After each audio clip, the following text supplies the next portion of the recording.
Yeah, the shining golden signs. Let your inner sparking night. Fat treasure, growing bright. Yo, what's going on YouTube? This your boy Kamen Spike back again once again. And today, people, today we're here for #1 Sentai Gozyuger episode 34, and this is by far my favorite episode. This is my favorite episode of Gozyuger because the action in this episode, the dialogue in this episode, the freaking switching between each and every form we had in this episode, the choreography, just the animations, just everything in this episode was freaking gas. And I had a amazing time in this episode. We finished everything with Rai. We defeated Bellum. We got the closure that Sumino wanted. Like, we got the closure between Rai and Byakuya that we wanted. Like, we got a lot. We got the mech. We got the mecha in this episode, which is basically an Ultra Zord because this freaking mech is massive. This mech is huge. No pause. It's huge. And we got to see Rikuo use the Ryo Tegasword form, and this form fits him very, very well. It fits him so freaking well. Even I saw Miss Keza, she talked about it as well, where the Ryuso, oh my god, the sword that we're our new sword that we're using to basically, you know, our Tegasword form sword. This sword is, you know, it's his color scheme. It's literally blue and gold, you know, so this sword like really fit him as well. And I love to see that everybody's gonna get a chance to like basically use it when it comes down to it. And I can't wait to see everyone use it. I can't wait to see Ryugi when he finally gets to use the sword, because, you know, he was mad jealous that Horu got to use it before him, and he's also gonna be mad jealous that Rikuo got to use it before him. But man, this was awesome. Also, we got to see Awesome.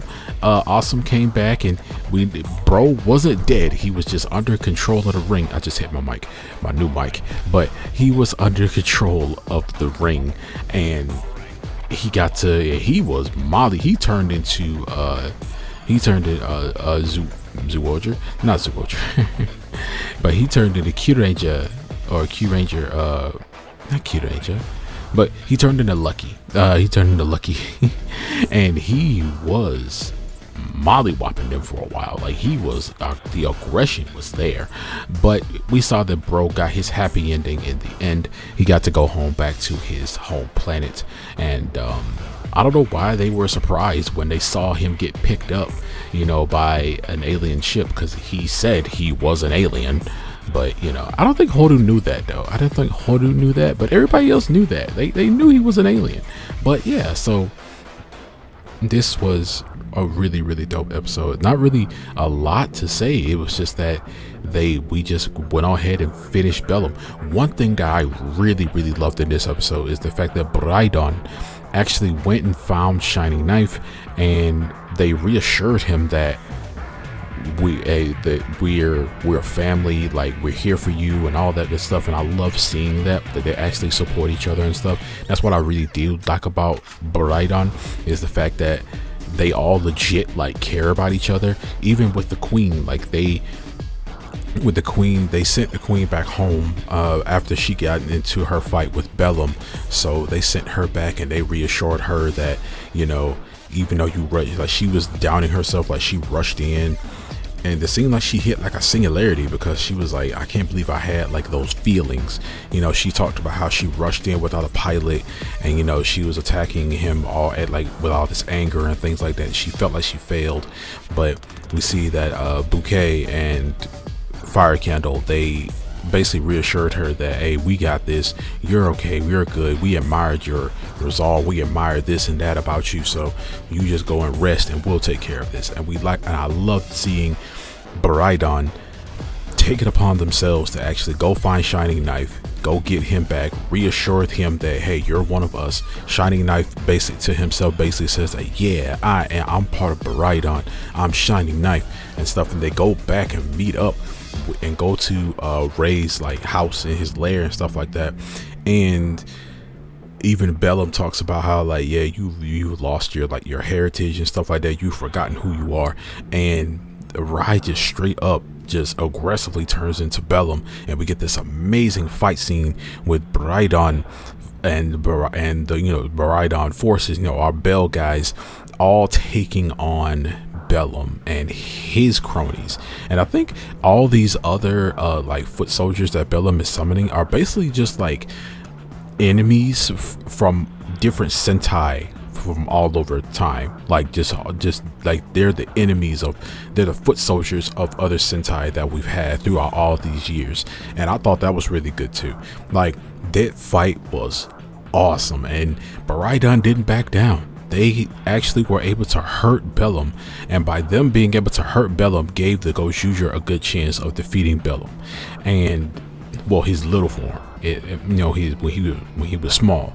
But yeah, and I like how Byakuya, and he basically got everybody together to have this food and have this feast with them and stuff like that. And we see the dynamic between everybody and everybody on the team, and seeing how they've all just like really kind of bonded with each other and all kind of just become like this friend group. And we even see how Sumino didn't want to come and stuff like that, but she still came, and she ended up blaming freaking Polar or Mashido because because she just didn't really want to come, but she needed somebody to blame for it. But everybody's sitting there eating with each other and everything, and Byakuya is like, this is dope, I love you guys. And then everybody kind of just falls asleep, and he wakes up in the morning, and he has decided to basically take on Ray by himself. And even if it kills him, he's going to beat Ray. Like, he has to beat Ray. He feels like Ray is his responsibility. So basically, he sees that everybody has, like, we all knew what you were trying to do, bro. Like, everybody just still appears there, and he basically says, cool. He said, all right, whatever. I had already decided what I was gonna do, but hey, man, will y'all help me beat this guy? And yeah, then this massively amazing fight just ensues.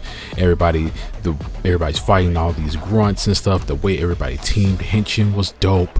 It was awesome. The back and forth between switching into everybody has like their own rings that they're transforming into and stuff like that, which was dope. Awesome coming back, and we know in the scene he was okay, stuff like that was dope. We ended up saving him, like I said before. And the overall, like, the talk, like, this episode was fast. Like, we got through a bunch of stuff really, really quickly. But the talk that we see Sumino and Bakugo have with each other, and Byakuya. Why did I say Bakugo? This ain't my hero. Byakuya. The conversation we see Byakuya and Sumino have with each other. How she talked about how I'm trying to keep the promise to myself as well by defeating this guy as well. Like, I told myself when I find, because she's a detective, and she said that when I find this guy, I'm gonna kick his butt too. So I'm in on this with him. It said, for a fact that if you go ahead and kill Rai right now, you're gonna regret it. So we see that Bellum is like, oh, Rai, you were trash all along. And then the conversations between Byakuya and Rai at the same time, they were like, I wish we could have spent more time together. I wish we could have talked more. I wish we could have did this and that, man. Like, and then Ray's like, man, nah, dog, I have nothing to lose. I was planning on dying this whole freaking time. Like, I've given up on everything, so you got to give up on me, man. So we just got to fight. And it's just like, Byakuya's like, cool, whatever. But man, we see after they end up defeating Rai, Bellum takes over, and then that's when we see Byakuya and Horu and Sumino. They're holding Bellum down, and then a fire candle comes in and says, hey, attack that wound that he has on his side. And everybody's like, what are you doing here? It's like, hey, we set him up for you. So they end up, thanks to fire candle's help, advice, they ended up we see Byakuya ends up transforming and using the new sword form, the new Tekken sword form, and Ryu Teka Sword. Yeah, that was what it was called. And he ends up using the new form and ends up defeating Bellum. While he's little and stuff like that, we got to see Hodu pass it on to him and telling him that, hey, you're the one that has to go ahead and handle this. So after they defeat Bellum and things like that, Ray is out. Bellum is out of Ray's body after the ultimate attack that he used on Byakuya used on Bellum. Bellum grows to his gigantic size, and then that's when Hodu takes back over and ends up fighting Bellum in our new mech. And it's essentially their Ultra Zord, but it's not like a combination of all the Zords put together. It's just one big thing by itself with Teka Sword inside of it. So we end up defeating Bellum in a really, really dope way. We see the massive like size they are in this freaking mech. He even did like we would see Hodu actually do like a stab the two dual blades stab the two dual blades into the ground and do like a freaking front flip drop kick, which was outlandish, and it was so Hodu because he's a street fighter. He does stuff like that. But man, after defeating Bellum, it was over with, and man, that was awesome. We see Sumino, she ends up going to find Oto. So old girl's got her little sister back, which I'm very happy for. I wonder how Oto is gonna like be now. I mean, do we gotta put a ring on her finger to get her to wake up and things like that?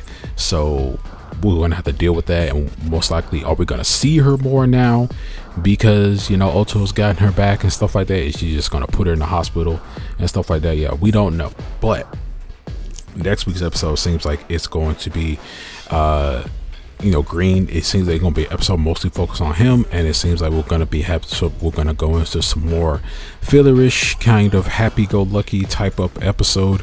But yeah, this episode was amazing. This was a finale feeling type of episode. We feel like we were defeating a real big boss in this episode, and there's gonna be more. I can't wait to see any other calamity type of warriors that we're gonna get later on down the line, because we know that when Bello first got back, he awakened some of them. And also got a happy ending for Shining Knife, which the Cake Queen she woke up. She wasn't dead as much as he thought she was dead, but she woke up and she wasn't. And I was just like, oh cool, that's dope. I love that for him. If you like it, I love it. But other than that, this episode was great. What do you guys think about this episode of No.1 Sentai Gozyuger, episode 34? I liked it. What you guys think? Let me know down in the comment section below. And as I always say, stay Kenshin.